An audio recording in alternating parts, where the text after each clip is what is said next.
parole aux associations.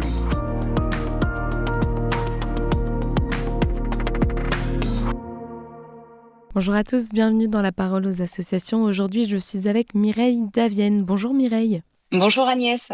Alors, vous êtes la porte-parole de Sant'Egidio France et aujourd'hui, on va parler de prière. Alors, est-ce que vous pouvez nous expliquer le sens que Sant'Egidio accorde à la prière ? Oui, alors la prière à Sant'Egidio, c'est le premier des engagements. Elle est aussi le premier des 3 P, avec pauvre et paix, qui ont été définis par le pape François, qui a bien compris cette vocation. La prière, en effet, est une dimension fondamentale de la rencontre avec Dieu, et elle porte naturellement vers les pauvres et vers la paix.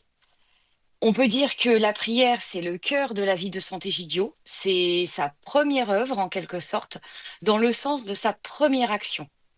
Parce qu'effectivement, à Sant'Egidio, la prière, c'est une invitation toujours à se convertir, à se donner aux autres, notamment aux pauvres, et aussi une invitation à promouvoir la paix. En gros, on peut dire que la prière, c'est l'essence même de Sant'Egidio, et d'ailleurs, elle est inscrite dans ses statuts. C'est une prière personnelle et communautaire qui alimente et soutient la vie de la communauté. Et de fait, la prière a lieu chaque soir, elle conclut la journée et elle lui donne tout son sens. Et alors, comment se déroule la prière à Sant'Egidio ? Toutes les communautés de Sant'Egidio dans le monde, petites ou grandes, se réunissent chaque soir pour prier ensemble, tout en étant ouvertes à tous. Donc toutes se retrouvent devant l'icône de la Sainte Face et dispose du même livre de prières et de chants traduits dans toutes les langues, donc c'est-à-dire 70. C'est une prière simple, émouvante, qui dure environ 25 minutes et qui s'organise autour de la parole de Dieu et des psaumes.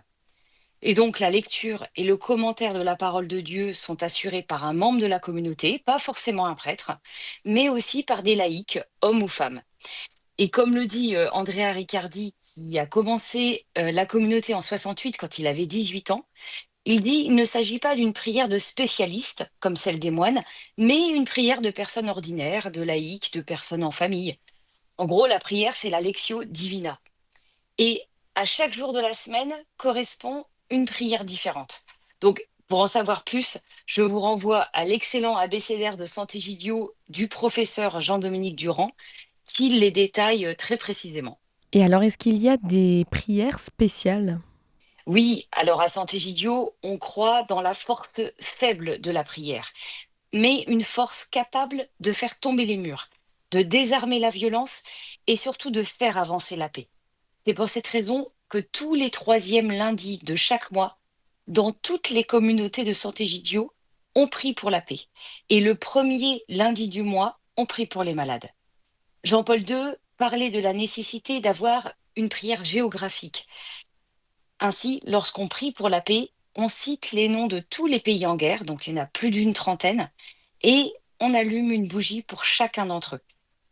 Et c'est ainsi que le 24 février dernier, nous avons fait mémoire du triste anniversaire des 3 ans du début de la guerre en Ukraine, afin de se souvenir et aussi d'espérer que la paix vienne vite. Je dirais que la prière est le ciment de Sant'Egidio, car lorsqu'on prie, on n'est jamais isolé. La prière fait communion, elle nous rassemble dans le monde entier. C'est ce qu'on appelle la fraternité spirituelle de Sant'Egidio. C'est un moment de rencontre et de convivialité entre les personnes présentes, et bien souvent, ce moment se poursuit après la prière. Eh bien, merci pour ce partage Mireille. Je rappelle qu'on peut avoir plus d'informations sur sant'egidio.fr. Je vous souhaite une très belle journée et à bientôt. À bientôt.